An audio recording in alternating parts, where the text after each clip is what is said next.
Halo guys, Assalamualaikum warahmatullahi wabarakatuh. Waalaikumsalam warahmatullahi Selamat siang, wabarakatuh. Bung Ade Imam. Gimana Ya, kabarnya, Bung?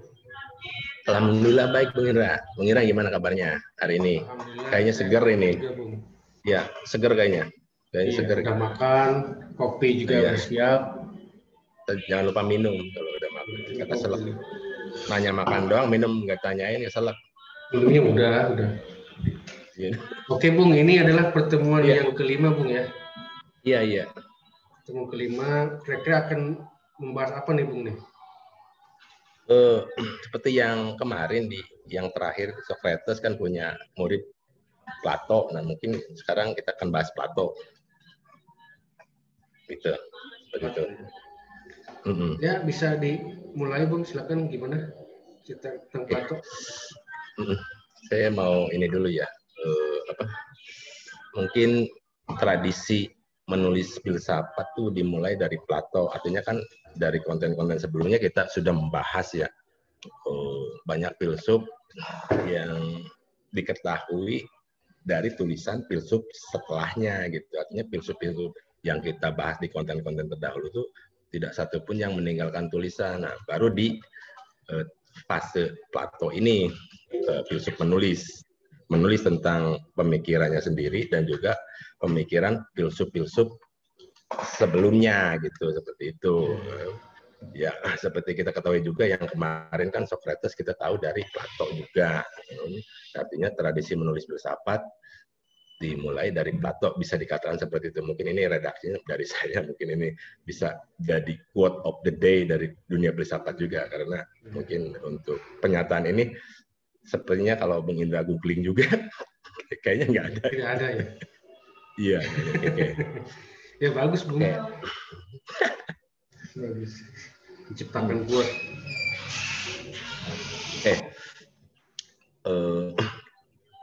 Apa pentingnya menulis di dunia filsafat maupun ilmu pengetahuan, kan kita bisa mengacu ke Pram ya. Mungkin Bung Indra pernah baca buku tetralogi Pram ya. Salah satu bukunya ya Bumi Manusia. Itu di Bumi Manusia ada dikatakan ada ucapan dari Mingke itu ya, tokoh utama dari Bumi Manusia, yang mengatakan orang boleh pandai setinggi langit, tetapi selama dia tidak menulis, ia akan hilang dalam sejarah katanya. Jadi intinya menulis itu bekerja untuk keabadian. Kenapa kita mengetahui para filsuf yang kita bahas itu, karena kan mereka ditulis dan juga menulis gitu. Jadi artinya kita mengetahui filsuf-filsuf terdahulu karena mereka menulis dan juga tertulis gitu, seperti itu. Oke, itu aja apa saya mau bahas untuk prolognya seperti itu. Kita langsung aja ke Plato. Plato lahir tahun 428 sebelum Masehi. Mungkin nanti ini bisa Google lah ini. 427 kalau nggak salah. Ya kisaran segitulah, Artinya iya. Nanti itu data seperti itu kan banyak di Google.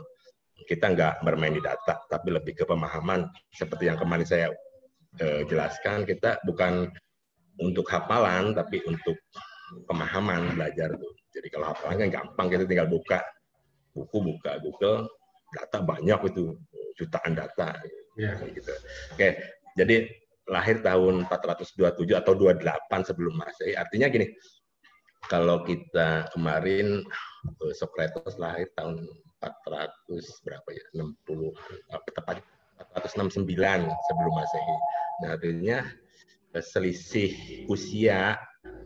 Jadi selisih usia Socrates dan Plato terpaut berarti 69 kurangi, kalau kita ngomong 27, oke, 427 Plato 427 berarti 69 kurangi 27 berapa tuh? Jadi Bung Indra punya kelereng 69 dikasih ke teman Bung Indra 27. Jadi sisa berapa tuh kelerengnya? Jadinya 69 kurang berapa? 27. Bung Indra punya kelereng. Kurang 27. Kelereng tuh ya, 42 berarti Bung. Ya berarti kelereng Bung Indra 42 pada Padahal kan cuma 2 sekarang.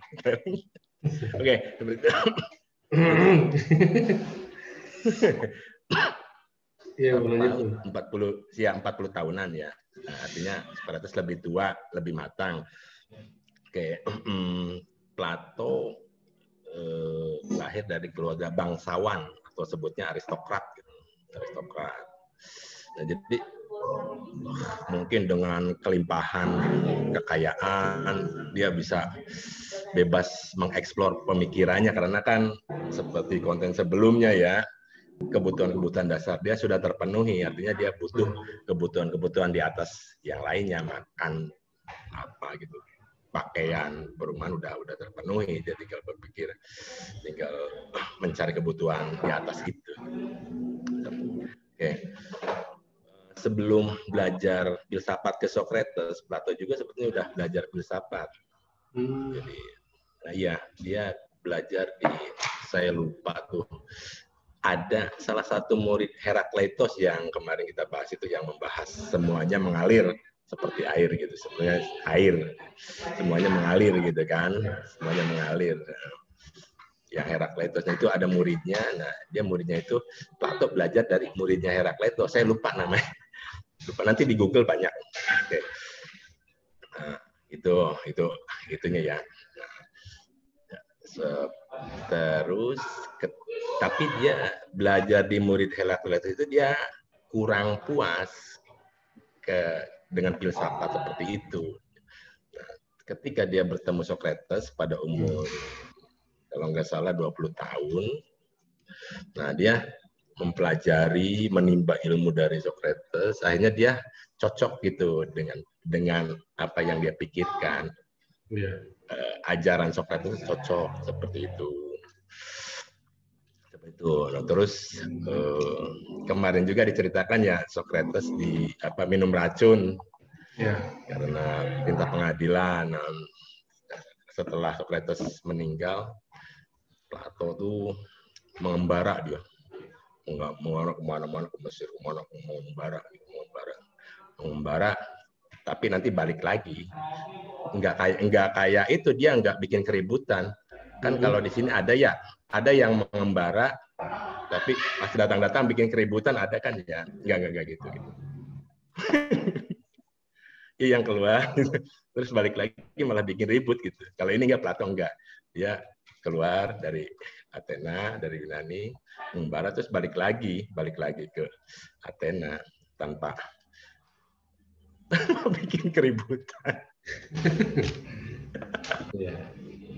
Terus kemudian ya habis pulang dari mengembara, dia pulang ke Athena Yunani, dia mendirikan, nah ini sekolah tinggi filsafat pertama itu yang didirikan Plato, dia disebutnya sekolah akademia. Tahunnya kalau nggak salah 387 sebelum Masehi. Oke, gitu. Banyak sih karya Plato, banyak benar. Saya bisa sebutkan ada Apologi, Crito, Hippias Mayor, Mino, Laches, Gorgias, Protagoras, banyak benar. Nah, salah satunya Republik itu, Republika yang Bung Indra juga pernah baca ya, gitu, ya, yang Republika. Nah, ya.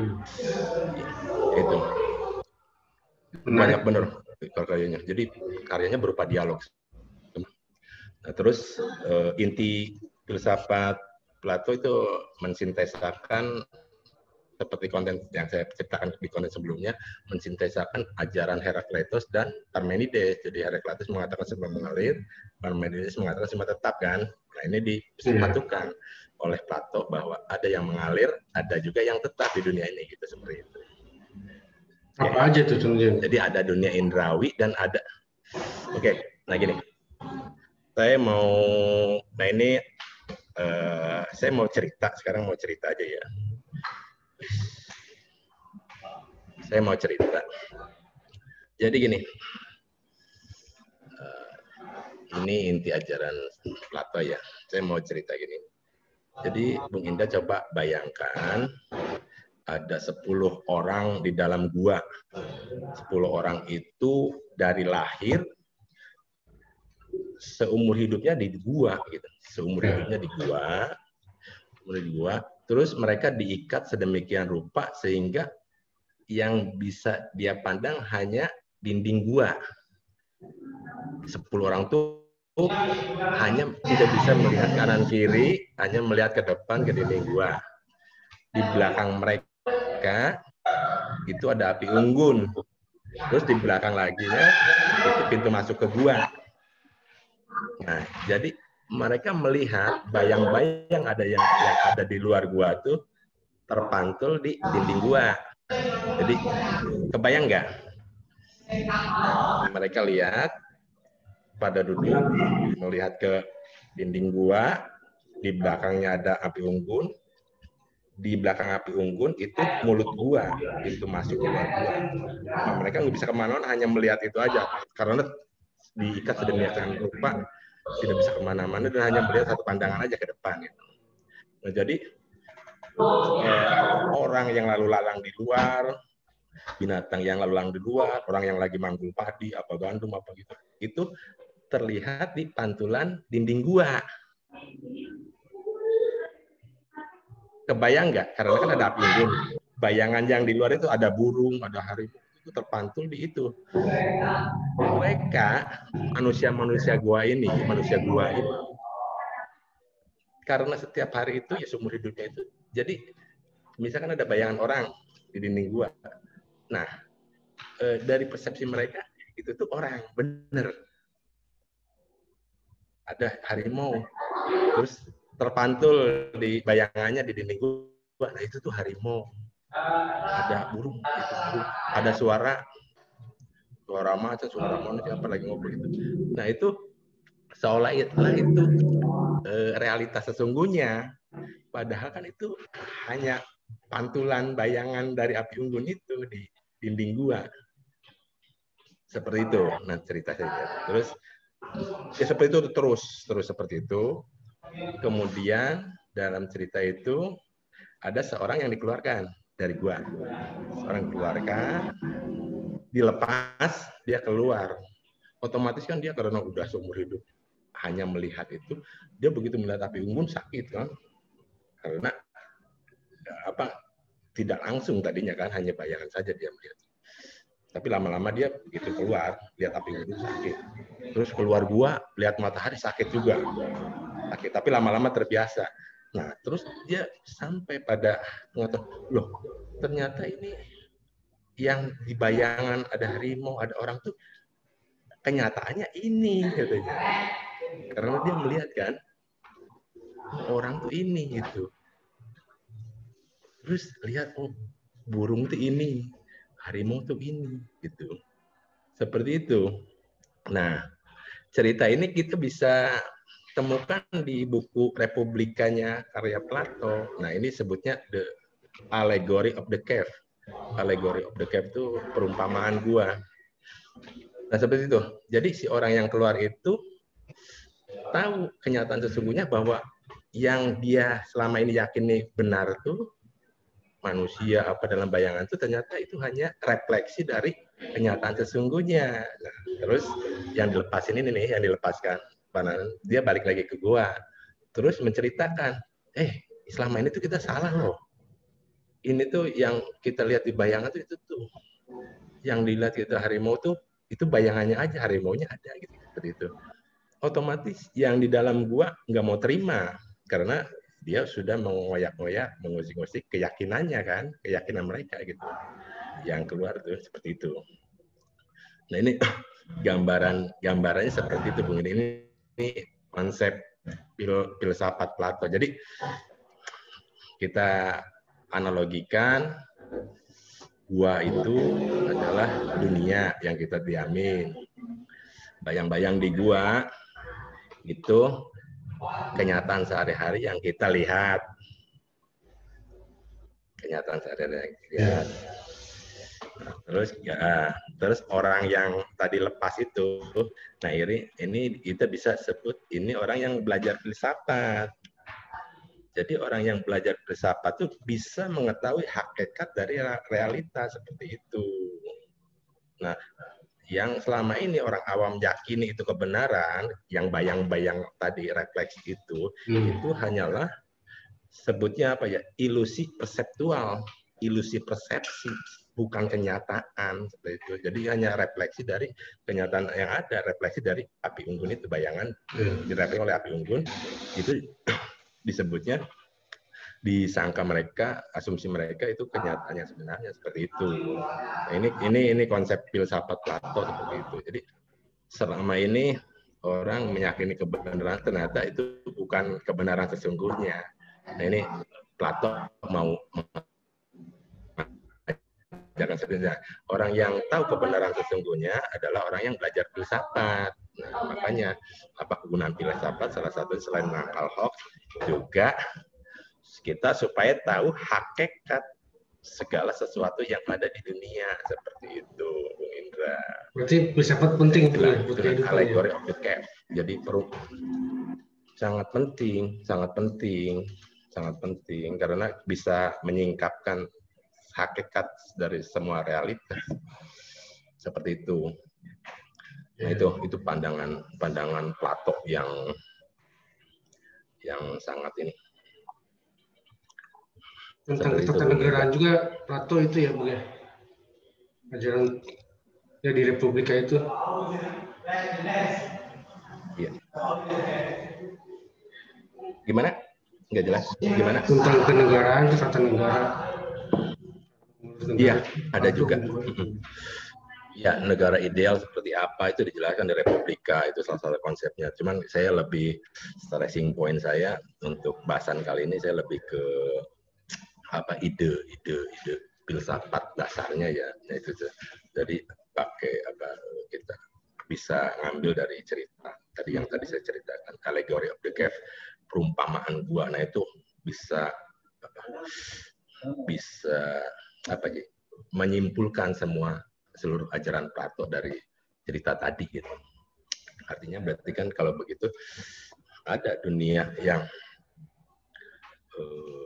mengalir, yang terus berubah, dan ada dunia yang tetap gitu. Nah, ini juga nanti yang salah satu dunia tetap yang tadi itu, kenyataan sesungguhnya yang tadi orang tawanan keluar, ternyata menyingkap bahwa kenyataan sesungguhnya itu ada di paling atas. Nah, ini salah satu cikal bakal nanti konsep ketuhanan dari sini muncul. Dunia idea seperti itu. Jadi indrawi dengan idea itu gimana perbedaannya, Bung? Indrawi dengan idea itu, idea. Ya, yang tadi. Jadi bayangan di gua, nah itu hal indrawi. Padahal itu kan yang pandangan itu indrawi gitu, apa? Iya, karena itu persepsi. Dunia persepsi itu batasannya apa ya pengertiannya? Persepsi itu realitas yang tertangkap oleh indrawi, oleh indra bayu. Realitas yang ya seperti itu.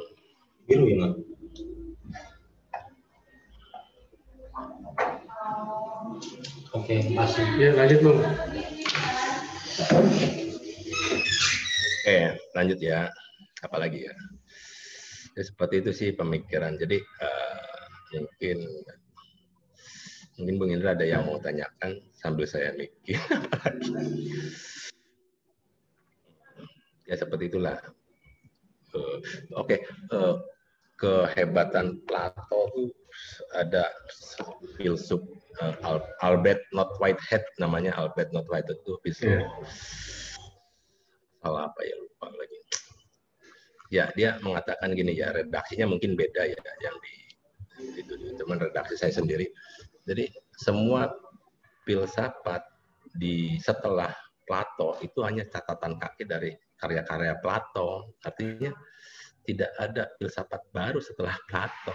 Kalau kita tidak ada filsafat baru, iya, saking berpengaruhnya Plato di segala bidang kehidupan. Itu filsafat setelah Plato itu hanya catatan kaki dari karya-karya Plato, seperti itu. Itu yang mengatakan filsuf Albert Not Whitehead. Nanti mungkin konten selanjutnya kita bahas juga ya Whitehead ini. Dia filsuf Inggris ya Inggris. Sekitar abad 19 apa 19. Ya kayak filsuf sekarang lah. Itu Plato, iya apa namanya? Kalau Socrates mah meninggal disuruh minum racun ya. Kalau Plato gimana? Iya. Kalau Plato meninggal normal wajar, meninggal karena ya, meninggal tua. Dengan penguasa gitu enggak meninggal biasa. Ya, justru ada ini ada filsuf namanya Cicero tuh. Cicero tuh filsuf Romawi kuno ya. Dia lahir 106 sebelum Masehi. Jadi saking karena ya tadi saya yang dari awal katakan tradisi menulis filsafat dimulai dari Plato. Cicero filsuf Romawi kuno abad tahun 106 sebelum Masehi itu mengatakan gini, itu Plato meninggal pas dia lagi nulis, katanya gitu. Itu Cicero yang mengatakan. Cicero filsuf juga, nanti kita bahas juga Cicero. Iya, jadi dia tuh sekitar umur 80 90-an, 80 tahunan Plato meninggal wajar normal gitu, karena nggak dihukum oleh pemerintah itu penguasa enggak ya? Enggak seperti itu. Jadi seperti itu Bung Indra. Ya menarik Bung tentang Plato ini sebetulnya kalau mungkin diungkap semua atau diterangin semua cukup banyak Bung ya. Gak jelas suaranya Bung Indra. Iya. Banyak sekali ya, termasuk ilmu ketatanegaraan dan sebagainya. Itu Plato itu ya, banyak ya. Seperti itu. Nah, kira-kira itu ada yang diterapkan nggak di dunia ini saat ini gitu tentang ilmu-ilmu yang di era digital ya misalkan ketatanegaraan lah kayak gitu. Banyak konsep-konsep negara. Banyak yang mengadopsi Plato gitu. Negara ideal seperti apa banyak seperti itu. Kan untuk banyak tentara juga kan harus jadi ada di barak.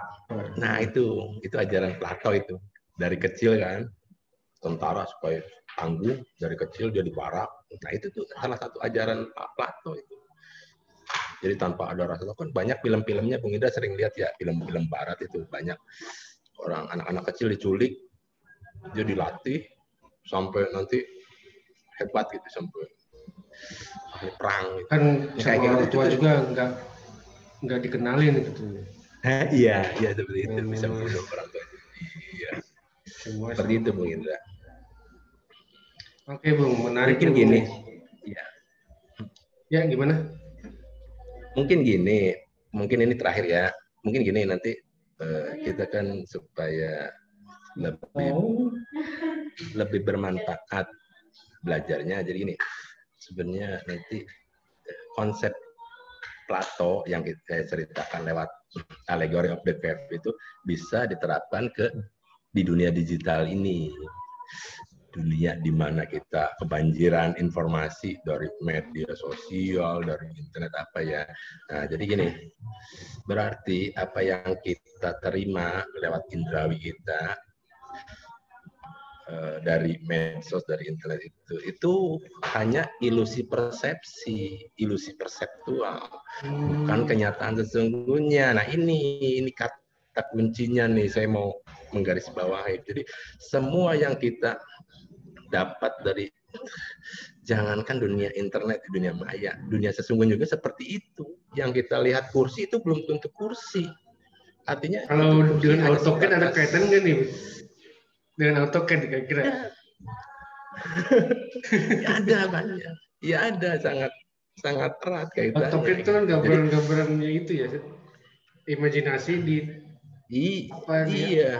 Itu kan melalui digital, melalui aplikasi itu. Iya, seperti ini sangat erat kaitannya dengan AutoCAD. Iya, itu hanya persepsi doang, tangkapan indrawi. Jadi ada yang kita gambar di AutoCAD itu bukan realitas sesungguhnya, itu bukan kenyataan sesungguhnya, itu hanya refleksi dari kenyataan yang lebih tinggi seperti itu. Bung Ade Imam kan pernah nanti buat kita itu ya, lagi bikin itu ya, gambar-gambar video animasi itu ya. Itu kan dari pemikiran juga kan, dari imajinasi ya. Iya.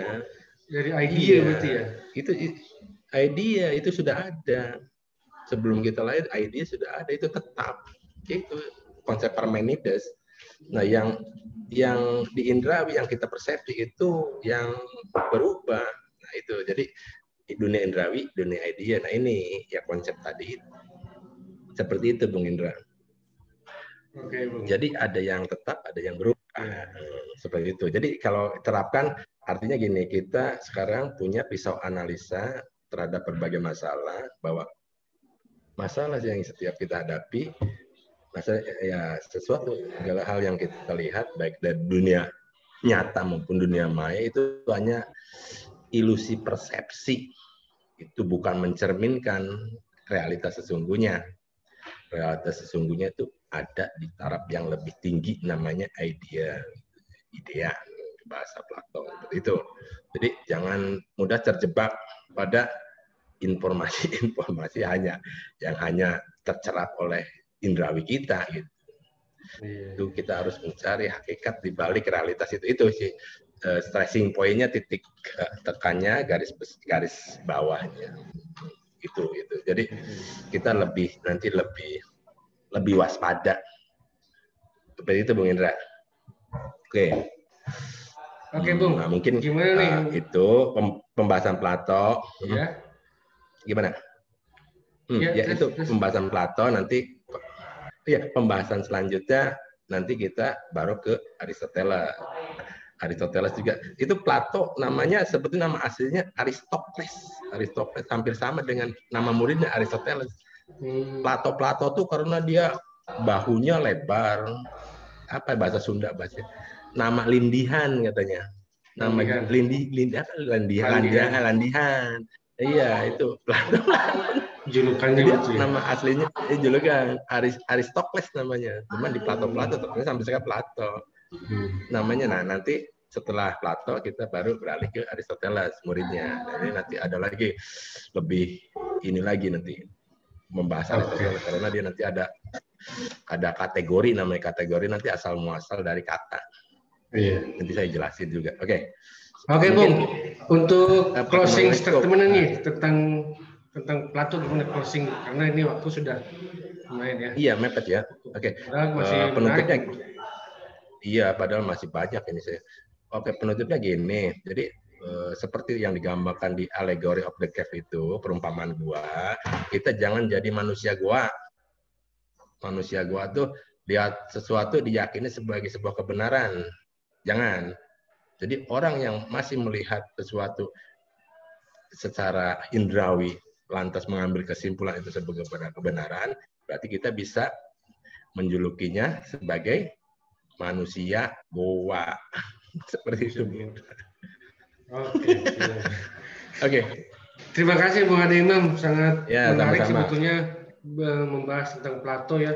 Masih banyak hal-hal yang bisa dipelajari dari Plato. Iya. Kita mungkin hanya sampai di sini dulu, nanti kapan-kapan kita akan bahas lagi. Dan untuk konten berikutnya mau ke Aristoteles ya? Aristoteles. Iya. Oke. Terima kasih Bung Ade Imam atas waktunya. Ya, sama-sama. Pelajaran yang sudah di-share ke kita, semoga bermanfaat. Terima kasih. Assalamualaikum warahmatullahi wabarakatuh. Waalaikumsalam warahmatullahi wabarakatuh.